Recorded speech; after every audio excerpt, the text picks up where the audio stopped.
अस्सलाम वालेकुम एवरीवन, कैसे हैं जी आप सब लोग। उम्मीद करती हूँ सब खैरियत से होंगे और मैं भी अल्हम्दुलिल्लाह बिल्कुल ठीक हूँ।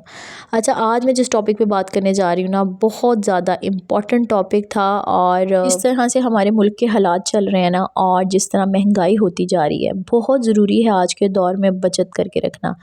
ये बचत इसलिए ज़रूरी है ताकि एक तो हम अपनी ख्वाहिशात को पूरा कर सकें। हम बहुत सारी चीज़ें करना चाह रहे होते हैं, लेकिन हमारा जो बजट है वो हमेशा आउट रहता है, क्योंकि हम किसी प्लानिंग के तहत नहीं चल रहे होते। तो उन चीज़ों को, उन ख्वाहिशात को पूरा भी किया जा सकता है अगर हम बचत करके चलें।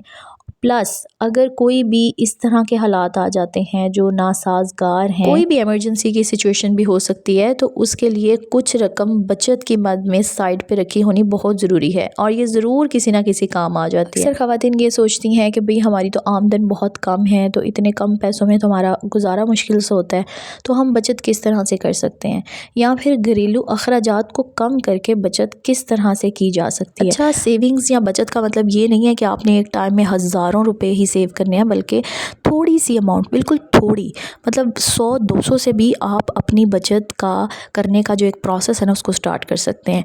छोटी छोटी आदतों से अगर एक समझदार औरत घर चलाए तो थोड़ी सी आमदनी में भी सुकून और बरकत आ सकती है। तो आज आप लोगों के साथ ना मैं बचत की प्रो टिप्स शेयर करने जा रही हूँ। इसमें सबसे पहली टिप ये है कि अपना जो खर्च है ना, उसको लिखने की आदत डालें। अपने रोज़ाना खर्च लिखना शुरू करें। हम में से अक्सर को पता ही नहीं चलता कि हम पैसे कहाँ खर्च रहे होते हैं। तो एक छोटी सी डायरी बनाएं और वहाँ पे सारे एक्सपेंडिचर्स लिखें कि राशन इतने का आया है, बच्चों के खर्चे इतने हो गए हैं, कपड़ों पे ये खर्च आया है, और ये भी लिखें कि ये गैर ज़रूरी चीज़ें हैं जिनके ऊपर ये खर्च सामने आता है। तो जब आप हिसाब सामने रखते हैं तो बचत खुद ब खुद होना शुरू हो जाती है। अब देखें, मैं भी कल जो है ना अपना वो सारा जो खर्च था, एक्सपेंसेस थे, उसको जब मैंने लिखा तो मुझे पता चला बहुत सारी चीज़ें ऐसी थी जो मैंने यूं ही ऑर्डर कर ली, जिनकी मुझे अभी ज़रूरत भी नहीं थी। ये ख़ास तौर पे जो ऑनलाइन शॉपिंग ऐप्स वगैरह होती है ना, जैसे दराज वगैरह, इनको तो मैं जब भी खोल लूँ ना तो दिल करता है ये भी ले लें, ये भी ले लें, और फिर जो ऑफ़र्स उन्होंने लगाई होती हैं उनको देख कर जो ना बहुत सारी एक्स्ट्रा चीज़ें ऑर्डर कर ही लेते हैं। लेकिन जब आप चीज़ों को लिखना शुरू कर देते हैं ना, हिसाब किताब करना शुरू कर देते हैं, फिर आपको पता चल जाता है कि भाई आज मैंने ये गलती की है, या इस वीक मैंने ये गलती की है, अगली दफ़ा जो है इन सारी चीज़ों से मैंने परहेज़ करना है। ठीक हो गया। उसके बाद जी दूसरी टिप ये है कि आपको ख्वाहिश और ज़रूरत में फ़र्क पता होना चाहिए।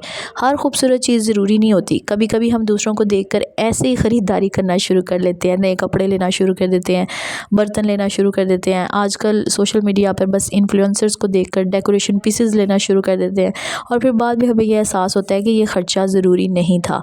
देखिए, समझदार औरत वो है जो ख्वाहिश से पहले ज़रूरत को देखे। तो आपको हर चीज़ जो है ना एक बजट पे रहकर करनी है और एक प्लानिंग के तहत करनी है, और जब आप काफ़ी सारी सेविंग्स कर लें उसके बाद आप उनको पोर्शंस में डिवाइड कर लें कि भाई इनसे जो है मैं अपना घर डेकोरेट कर लूँगी, इन पैसों को जो मैं एमरजेंसी के लिए रख लूँगी, इन पैसों से जो है मैं एक्स्ट्रा कपड़े ख़रीद लूँगी। तो बचत के इन पैसों को ना खर्च करना बाद में आता है, पहले बचत करें तो सही ना।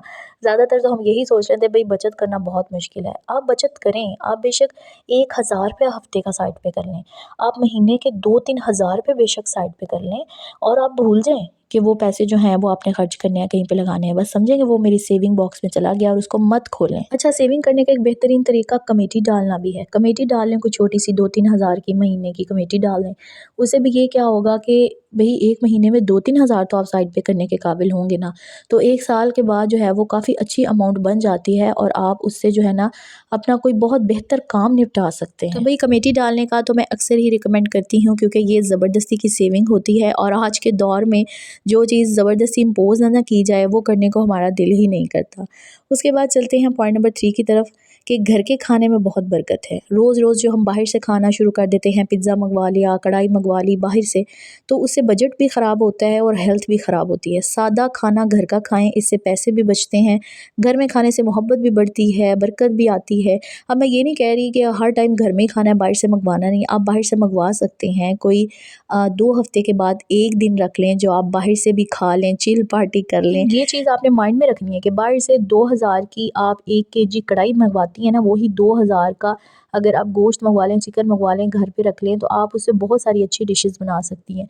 बाहर के खाने पर पैसा इन्वेस्ट करने से बेहतर है घर के मसाले पूरे करें, ठीक है। आपके पास अच्छे स्पाइसेस होने चाहिए जिससे खाने का जायका, खाने की खुशबू अच्छी होती है, ताकि घर का बना हुआ खाना आपको अच्छा लगे और आपको बाहर से मंगवाने की ज़रूरत ना पड़े। अच्छा, मैं आप लोगों को ना अपनी बात बताती हूँ कि मैंने एक कमेटी डाली 2 लाख रुपए की, और जब वो मुझे 2 लाख रुपए मिले तो बजाय इसके कि मैं घर में उनको इस्तेमाल कर लेती और मुझे पता ही नहीं चलता कहाँ कहाँ वो यूज़ हो गए हैं, मैंने उसका बेहतरीन इस्तेमाल किया। मैंने उसको इन्वेस्ट कर दिया। मैंने उसके साथ छोटा सा कपड़े का काम शुरू कर लिया, ठीक है, बिज़नेस स्टार्ट कर लिया अपना, और अल्हम्दुलिल्लाह मेरा वो बिज़नेस स्लोली जा रहा है, बट अच्छा जा रहा है। यानी कुछ ना कुछ वो मुझे दे के ही जा रहा है कि इन्वेस्ट अगर मैंने किया है तो उसका प्रॉफिट मुझे मिल रहा है। और ख़वातीन घर में बैठ के बहुत सारे काम कर सकती हैं, बहुत सारे होम बिजनेसेस कर सकती हैं। इसके ऊपर मैं एक वीडियो पहले भी बना चुकी हूँ, इंशाल्लाह फिर भी बनाऊंगी मैं, कि आप घर में रह के जो है वो डिफरेंट बिजनेसेस किस तरह से स्टार्ट कर सकती हैं। इवन कि जो मैंने अपना फैब्रिक का बिज़नेस स्टार्ट किया है उसका भी आप लोगों को आइडिया दूंगी कि मेरे क्या खर्च इसके ऊपर आए हैं, क्या इससे प्रॉफिट होता है और मैंने ये काम किस तरह से स्टार्ट किया। अगर मैं चाहती तो ये 2 लाख रुपए जाके लेके मैं शॉपिंग कर सकती थी, बहुत सारे कपड़े अपने लिए ख़रीद सकती थी, जूते ख़रीद सकती थी, सैलून सर्विसेज ले सकती थी, बट मैंने क्या चीज़ कही कि मैंने अपने इस पैसे को सर्कुलेट कर दिया, इन्वेस्ट कर दिया, ताकि मैं इससे बेनिफिट हासिल कर सकूँ।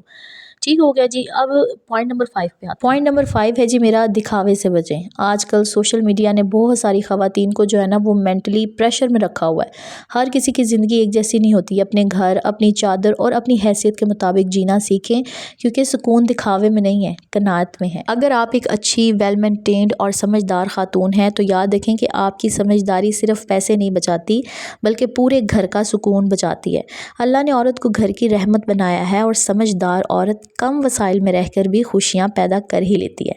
तो यही थी मेरी आज की वीडियो। अगर वीडियो अच्छी लगी हो तो लाइक, शेयर और सब्सक्राइब ज़रूर कर दीजिएगा।